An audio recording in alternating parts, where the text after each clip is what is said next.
Horton and the Kwuggerbug by Dr. Seuss. Horton and the Kwuggerbug.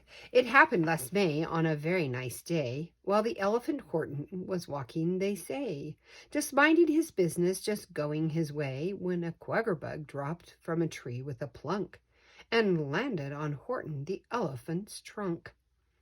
The Kwuggerbug leaned toward the elephant's ear. "Perhaps you are wondering," he said, "why I'm here. Well, I've got a secret," he whispered. "I know of a basil nut tree where some basil nuts grow." Basil nuts! Horton looked up with wide eyes. Basil nuts! This was a happy surprise. For of all the nuts in that jungle to eat, the nut of the basil by far was most sweet. "But why?" Horton asked. "Do you tell this to me?" "Well, you see," said the bug answered, "my basil nut tree is rather far off, and I'm not very strong. I'd get there much quicker if you came along. So I'll make you a deal that I think is quite fair. You furnish the legs and you carry me there. I'll furnish the brains, show the way to the tree. Then half of the nuts are for you, half for me." "A deal," Horton said with a smile on his face. "Hold tight and we're off to your basil nut place. Just steer me and show me the best road to take." "No road," laughed the Kwuggerbug. "We'll take the lake." And he steered the big elephant down to the shore of a lake that was 30 miles long, maybe more. "Uh-oh," shivered Horton. "Now wait just a minute. I can't swim that lake. It has crocodiles in it. Just look at their terrible teeth. Oh, how they flash. They'll chew me right up into elephant hash. I think, Mr. Bug, that there surely must be a much safer way to your basil nut tree." Now, said the Kwuggerbug. "Don't start to squeal. You promised you'd go, and a deal is a deal." Horton thought. "What he says is quite true. A deal is a deal. I must see the deal through." So bravely the elephant dived in that pond, and he swam for the shore far beyond, while crocodiles snapped and attempted to eat his tail and his ears and the soles of his feet.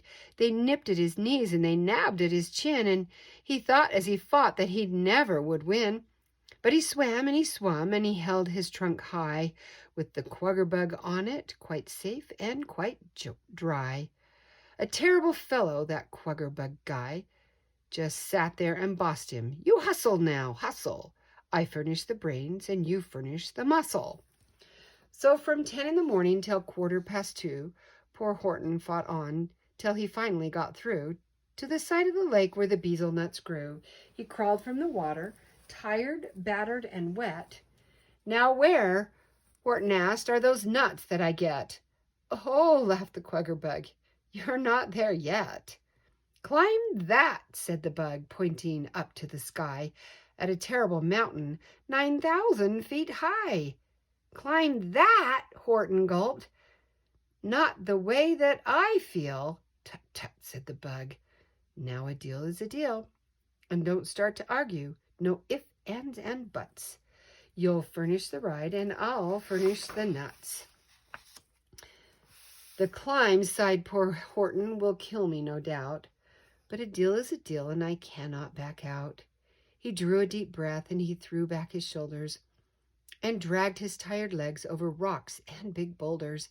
He stumbled and staggered uphill over stones that tattered his toenails and bruised all his bones, while the Kwuggerbug perched on his trunk all the time and kept yelling, "Climb, you dumb elephant, climb." He climbed, he grew dizzy, his ankles grew numb, but he climbed and he climbed and he clumb and he clumb.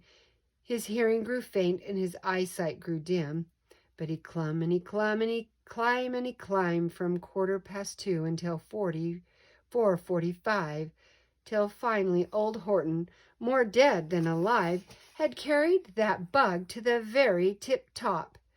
And then, only then, did the elephant stop, and he gasped to the bug as he sank to his knees, "Now where are my basil nuts, sir, if you please?"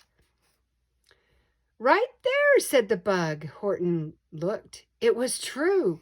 'Twas the bezel nut tree where the bezel nuts grew. But Bug, Horton moaned, we're here and they're there. Way out on that perch and between us is air. Now how can I get through that space in between? I can't walk on air, if you see what I mean.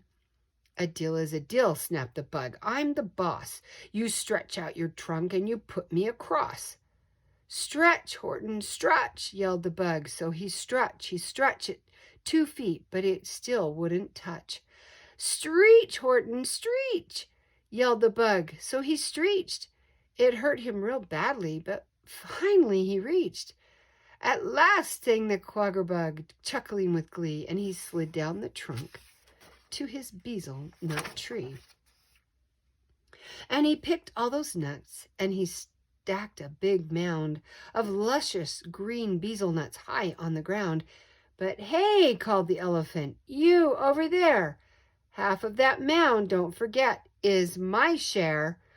Not yet, said the bug. All the nuts have been stacked, but before we can share, they have got to be cracked. So he cracked all the nuts. Then he said with a laugh, a deal is a deal, and I'm giving you half. 1/2 of each nut, as you know, is the meat, and that is the half I am keeping to eat. But the half of each nut, as you know very well, is the half of the nut that is known as the shell. The shells are for you, laughed the bug as he rose, and he stuffed all the shucks up the elephant's nose. Now what would you do if he did that to you? With shucks up your nostrils, how dreadful you'd feel. But you couldn't complain, 'cause a deal is a deal. You would have to act terribly nice and do right. So you'd say in a voice that was very polite, thanks, Mr. Kwuggerbug. Thank you for these, but they tickle my nose, so look out. I shall sneeze.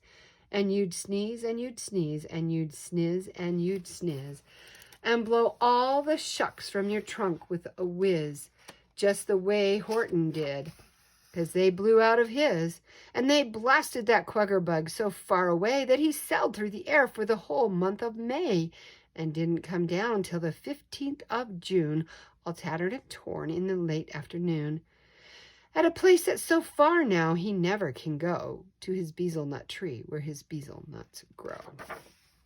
The end.